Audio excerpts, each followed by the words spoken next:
Dans cette vidéo, on va voir 4 erreurs qu'ont fait ou que feront tous les home studistes.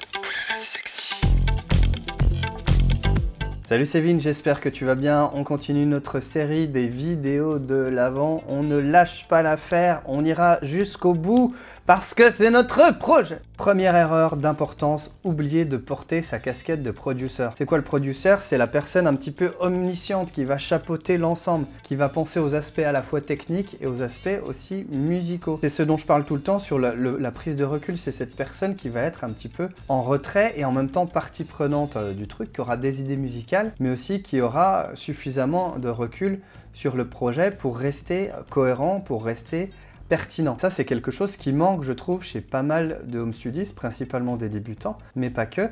C'est justement ce manque de clarté, ce manque d'une vision claire sur là où ils veulent aller, sur ce qu'est leur musique, sur ce qu'est ce titre sur lequel ils sont en train de travailler, et sur ce que ça n'est pas aussi. C'est autant important de savoir ce qu'on fait que de savoir ce qu'on ne veut pas faire. Et donc de ne pas oublier de porter cette casquette-là, puisqu'on porte de multiples casquettes quand on est dans le home studio. Hein. La casquette de compositeur, d'arrangeur, de beatmaker, d'orchestrateur peut-être, de mixeur, de masteriseur, de community manager, music businesseur, etc., etc. Et donc c'est très facile d'oublier ce rôle de chef d'orchestre pour se concentrer sur un seul truc, alors qu'en fait c'est quand même un ensemble de choses à gérer, ne serait-ce qu'à l'étape de la musique, de la création, de la production musicale. Il y a quand même beaucoup de postes à pourvoir et il faut rester, si tu veux, vigilant à ne pas trop s'abandonner dans un domaine pour complètement laisser de côté les autres, quoi. Et c'est valable autant sur l'ensemble de la production qu'au sein d'un titre, trop se focaliser sur un seul élément pour oublier the big picture, comme on dit, hein, la vision d'ensemble du titre. Et ça, on a tendance à vraiment trop l'oublier pour aller trop vite se perdre dans des détails. Deuxième grosse erreur, essayer de faire le titre parfait du premier coup. C'est pas comme ça que ça marche. Imagine, on te laisse 3 heures pour faire on te laisse 3 heures dans un atelier de poterie pour faire un vase. À ton avis, est-ce que tu vas mieux réussir à faire un vase si tu passes 3 heures à en faire un ou si tu passes 30 minutes et que tu en fais 6? Est-ce que tu ne penses pas que le 6e va être meilleur que le premier que tu auras fait? C'est un peu la même chose en production musicale. On a tendance à vouloir tout donner d'un coup, à vouloir mettre toutes ses idées d'un coup et surtout à vouloir faire un truc parfait du premier coup. Sauf qu'il y a un tel gap entre nos attentes et la réalité qu'on se prend ça un peu dans la face et c'est un peu violent. C'est complètement utopique de s'imaginer qu'on ne va pas passer par un chemin de croix et un vrai chemin de développement et que en fait on sait tout dès le début. C'est totalement faux, ne serait-ce que par la maîtrise du logiciel qui est le truc le plus fondamental parce que c'est l'interface entre tes idées et leur concrétisation. Ne serait-ce que ça va te demander des heures, des centaines d'heures de travail et tu ne peux pas passer 100 heures sur le même projet, c'est pas possible, surtout si tu débutes. C'est vraiment pas possible, c'est pas comme ça que ça marche. Au contraire, il faut multiplier les portes d'entrée, multiplier les esthétiques aussi, puisqu'à chaque fois que tu fais un nouveau morceau, il y a des choses qui sont forcément un petit peu différentes. Tu vas utiliser du coup des nouveaux outils, tu vas utiliser des nouveaux instruments. Et ces nouveaux instruments, ces nouveaux outils, il faut apprendre à s'en servir, il faut apprendre à les accorder entre eux. Et du coup, ça crée un nouvel équilibre et donc c'est une nouvelle manière de mixer, etc., etc. Tu ne peux pas, il faut arrêter avec cette idée-là. Tu ne peux pas, ça n'existe pas, sortir un truc parfait du premier coup. Ce que tu peux faire vraiment, c'est donner tout ton cœur, c'est bien, et puis tu le sors pas, c'est pas grave, tu le gardes pour toi. Faut arrêter de s'imaginer que tout ce qu'on fait doit nécessairement sortir, doit nécessairement être partagé. La plupart des artistes, quand ils vont faire un album, ils n'ont pas juste les 12 titres de l'album, ils en ont 10 fois plus ou 5 fois plus au moins. Et ensuite, ils viennent picorer, choisir le meilleur, ce qui est le plus cohérent. Ça n'empêchera peut-être pas de ressortir les autres titres plus tard, mais il y a aussi une notion vraiment de quantité. C'est essentiel, parce que de la quantité va naître la qualité. Pour 10 chansons moyennes, il y en a peut-être une qui est super bien. Voilà. Et c'est à force de sortir 10 titres que de temps en temps, il y a une petite pépite, parce que tu as suffisamment travaillé tes compétences, parce que tu as suffisamment développé un truc, tu as passé un cap, tu as monté d'un niveau, et donc voilà, d'un coup, la récompense, c'est pas une nouvelle armure dans Zelda, mais c'est un nouveau titre qui est quand même bien plus costaud que ceux que tu as fait jusqu'à présent.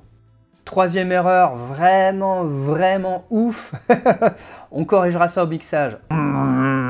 C'est pas possible, ça n'existe pas non plus. Hein. Ton titre, le mix de ton titre, il commence au moment où tu commences ta prod. Hein. On le dit, on le répète, mais shit in, shit out. Hein. Donc tout ce que tu fais en amont va participer à un bon mix. Et un bon mix, c'est pas un truc magique, c'est pas une étape d'alchimiste où on vient et puis d'un coup, par la grande magie des plugins Waves et UAD, on va transfigurer ce plomb en disque d'or. Non, c'est pas comme ça, encore une fois, que ça marche. Le mixage, c'est presque subsidiaire. C'est une étape qui vient donner une cohérence sonique aux éléments. Mais les éléments, ils sont déjà là avant le mixage. Et en fait, la vraie cohérence, le vrai équilibre, il se fait avant même le mixage.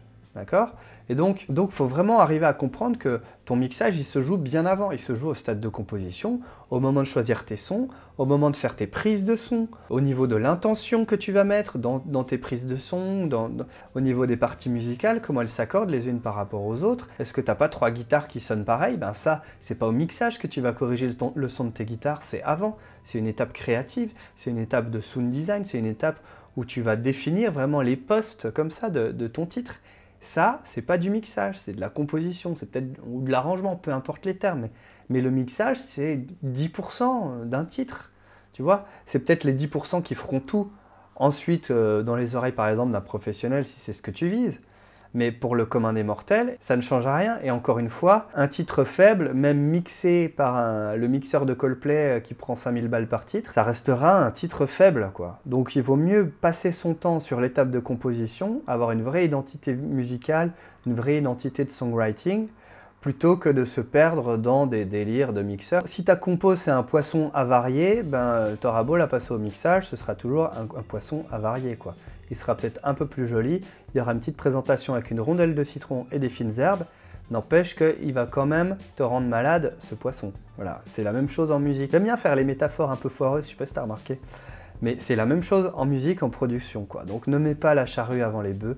On ne corrigera pas ça au mixage, on corrigera encore moins au mastering, puisque le mastering c'est le meilleur moyen pour détruire définitivement un mauvais mix. Hein. Faut en être conscient, c'est pas l'inverse. Hein. Encore une fois, il n'y a pas d'étape magique, quoi. Et tout part de la source, tout part du matériel brut que tu mets, quoi.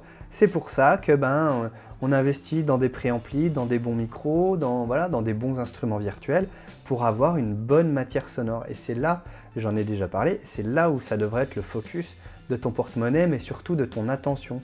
Avant même de penser à mettre le moindre plugin sur ta piste, est-ce que déjà de base, ta prise de son, est-ce que déjà de base, l'idée musicale que tu as mis, elle est solide? Voilà.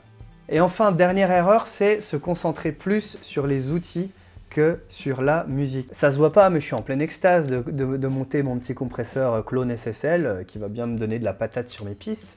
C'est génial d'avoir du matos, de pouvoir un peu monter en gamme petit à petit, de développer comme ça son home studio. On va être honnête, ça nous fait tous plus ou moins rêver, les photos de beaux studios et tout. Moi, les rares fois où j'ai mis les pieds dans des studios, des vrais studios, je suis comme un gamin dans un marchand de bonbons, même si je comprends pas tout, même si machin, il y a quand même un truc, il y a une ambiance, en plus souvent il y a une atmosphère dans les studios.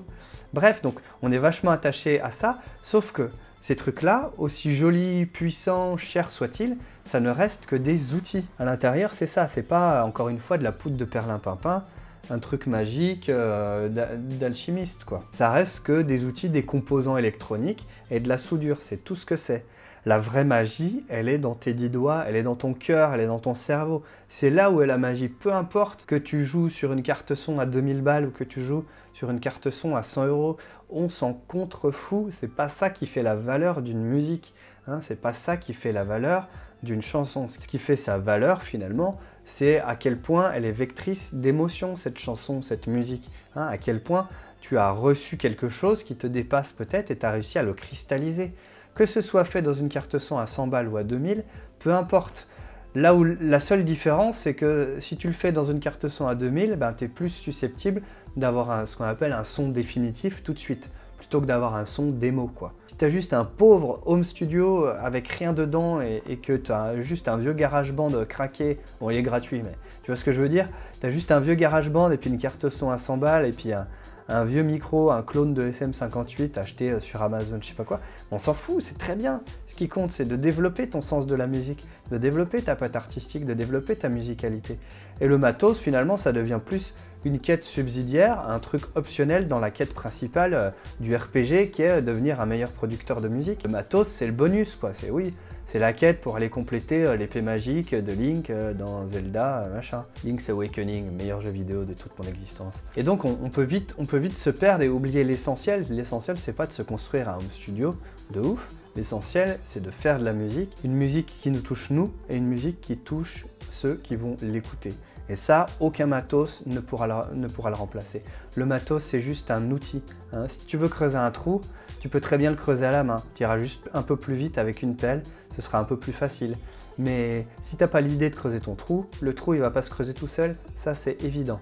Voilà un petit peu pour ces 4 erreurs, je te rappelle. Oubliez la casquette de producteur, essayez de faire un truc parfait du premier coup, pensez qu'on corrigera ça au mixage ou au mastering et se faire avoir par les sirènes du matériel au détriment de la musique. Si cette vidéo t'a été utile, n'hésite pas à laisser un gros pouce en l'air, à me dire ce que tu penses de ces 4 erreurs et surtout si tu as d'autres erreurs en tête, je serais curieux de les connaître. Et puis si tu veux progresser un peu plus, tu peux nous rejoindre dans la PM School, mon école en ligne pour les musiciens home studio. Je t'en dis pas plus, tu peux consulter le premier lien dans la description. Je te laisse, fais plein de musique.